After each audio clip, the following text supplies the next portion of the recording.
Bonjour, bonsoir. Aujourd'hui, on va s'attaquer à un petit mythe de la technologie, un petit mythe des logiciels. Je parle bien sûr d'MSN Messenger. Pour ceux qui ne connaissent pas, bienvenue dans cette vidéo. Aujourd'hui, on va parler de l'ancêtre de Facebook. Et pour ceux qui connaissent, je vais vous rappeler quelques souvenirs. Et si vous aimez ce genre de vidéo, n'hésitez pas à vous abonner pour soutenir la chaîne. C'est gratuit, ça se passe juste en dessous de la vidéo. Vous avez juste à cliquer sur le bouton s'abonner avec un compte YouTube ou un compte Google. Ça prend 2 minutes et c'est entièrement gratuit et ça soutient énormément la chaîne.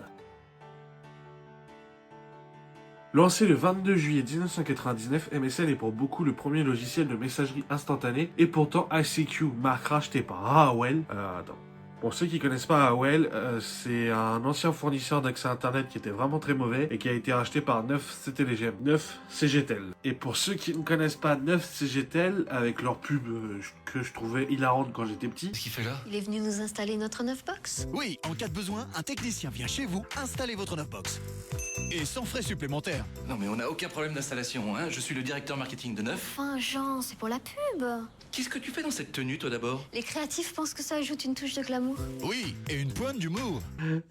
C'est tout simplement un fournisseur d'accès internet qui était plutôt de bonne qualité et qui a été racheté par SFR. Et pour ceux qui ne connaissent pas SFR, je peux rien faire pour toi, frère. Alors là, clairement, je peux plus rien faire pour toi. Donc je disais, ICQ racheté par AOL pour devenir Hem a lancé 3 ans avant un service de messagerie instantanée et Yahoo Messenger l'a précédé en 98. C'était pas facile à l'époque, ils avaient des acronymes pour tout et n'importe quoi, c'était assez compliqué. En à peine 60 jours, MSN comptera plus de 2,5 millions d'utilisateurs. Et fort du succès de son logiciel, Microsoft intégrera en novembre 99 des bannières publicitaires. Et la particularité de ces bannières publicitaires, c'est que selon l'utilisateur, selon la volonté de l'utilisateur, une partie des bénéfices va être reversée à des fondations. En mai 2000, le transfert de fichiers sera intégré. Et en octobre 2001, la possibilité de discuter en groupe et de s'envoyer des messages audio sera intégrée à l'application, enfin au logiciel.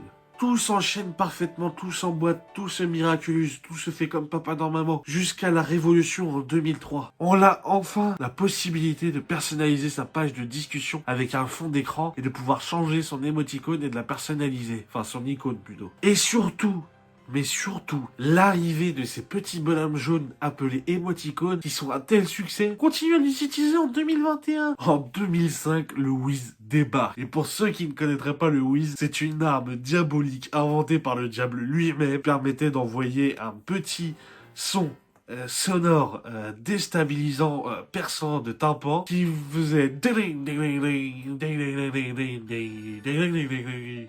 ça faisait pas ça du tout.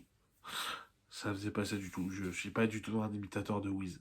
Ça a envoyé un son sonore qui t'arrachait les oreilles et qui faisait vibrer ta fenêtre de discussion et la ramenait au premier plan pour tes amis qui mettaient du temps à te répondre ou qui étaient occupés à autre chose. Et c'était clairement diabolique. C'était une des pires inventions de l'humanité, je crois. Avec les chiottes turques. Mais qu'est-ce que j'adorais utiliser le Wiz. Oh là là là là. J'étais le genre de mec, tu mettais 2 minutes à me répondre, je te balançais 4 Wiz dans la gueule, quoi. Toujours en 2005, Microsoft décide pour unifier plusieurs de ses produits de renommer MSN Messenger en Windows Live Messenger. En 2009, Microsoft annonce fièrement, ils en sont pas peu fiers, et c'est pas piqué des hannetons, 330 millions d'utilisateurs actifs à travers le monde. Ils étaient comme ça, hein. C'est nous les boss du game. Sauf que Facebook, en 2009, c'était 350 millions d'utilisateurs à travers le monde. Et aujourd'hui, Facebook, c'est 2,8 milliards d'utilisateurs quand même, dont 1,8 milliard actifs tous les jours.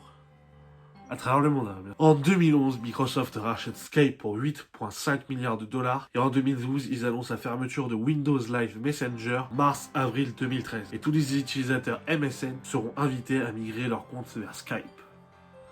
Voilà. J'espère que cette petite vidéo vous aura plu, j'espère que mon humour vous aura plu. N'hésitez pas à vous abonner, c'est très important pour le soutien de la chaîne. D'ailleurs, si un jour on atteint les 100 000 abonnés, je vous jure, sur la vie de Mara, je me fais tatouer 100 000 abonnés sur mon bras. Je suis complètement fou.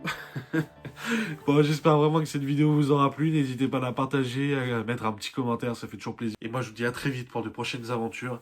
N'oubliez pas qu'il est important de ne rien faire. À la prochaine. Peace.